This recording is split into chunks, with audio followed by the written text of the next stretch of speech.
Well, it was very exciting. She was excited to start school, and she was anxious to meet her teacher and see the classroom.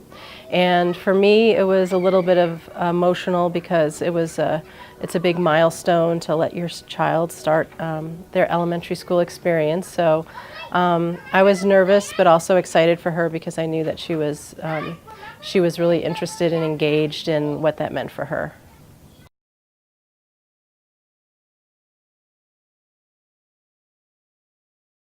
To talk to your child a lot about kindergarten before they start, and to talk to them about what you think might be exciting, and to ask them what they're excited about and what they're nervous about.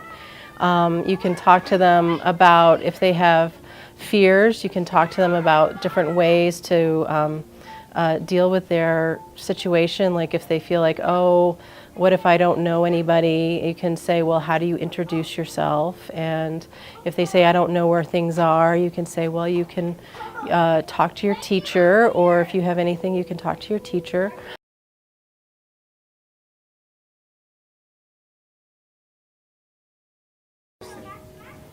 I would say that I would talk to their child about what is it that you're finding challenging in kindergarten. I would give them a lot of reassurance. It's a big step for a lot of kids. We expect a lot from kindergartners that maybe we didn't expect from a preschooler, and it is, for some kids, it's a really big step to just follow the routines of a classroom. If they are sort of more introverts as opposed to extroverts, it's a lot of time to be spending with peers. So I would give them a lot of support and a lot of reassurance. And then of course I would communicate with the teacher to get what their perspective is and what they see as the needs of the child, and how the parent can support the classroom.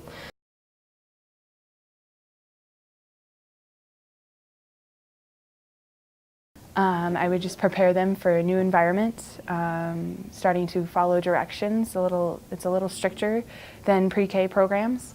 A schedule, it's a little more schedule oriented, and some subjects like art and math and science, and fun and interactive and child interest based.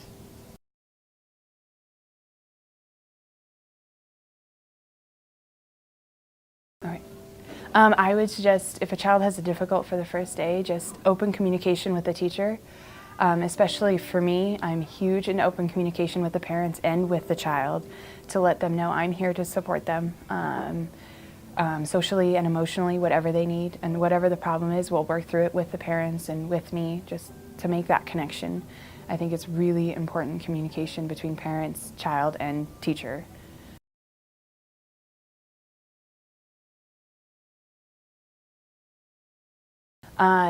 For me, for about the first week or two, I would suggest for your first week of kindergarten is for any teacher, most do all about you. So they focus about the kids, the teacher, just creating those relationships and getting to know each other, and working on the social emotional to get the kids comfortable, to make them feel safe, and the communication between home and school as well to continue to start that right off the bat so they know what to expect throughout the year.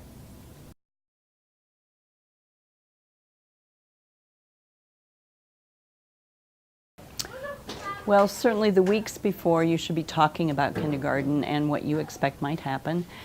Prepare, drive by the school, talk about the name of the school, talk about the name of the teacher, as many things as you can to ensure that there aren't surprises, because you want the children to know what to expect.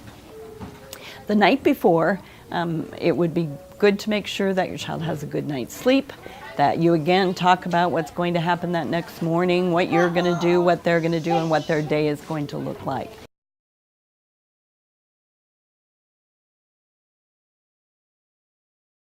Just talking about school as a fabulous, wonderful place that is going to be so exciting when you get to go to school, and mom and dad are so excited that you're going to be a kindergartner, really making this something that's fun, not pressure-filled, but fun and something to look forward to.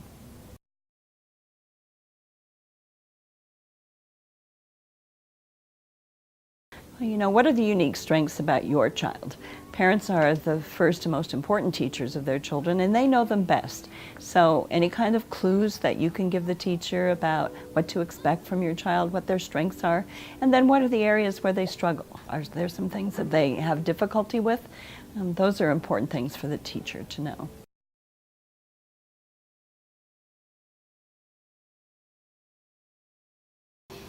Well, certainly the first place is to start at the school and with the teacher. If the teacher is not meeting your needs, if you're not able to communicate in a way that's satisfactory, then the next place is usually the principal or perhaps a counselor, if there's a counselor at the school. But staying within the school community is really the best thing that you can do.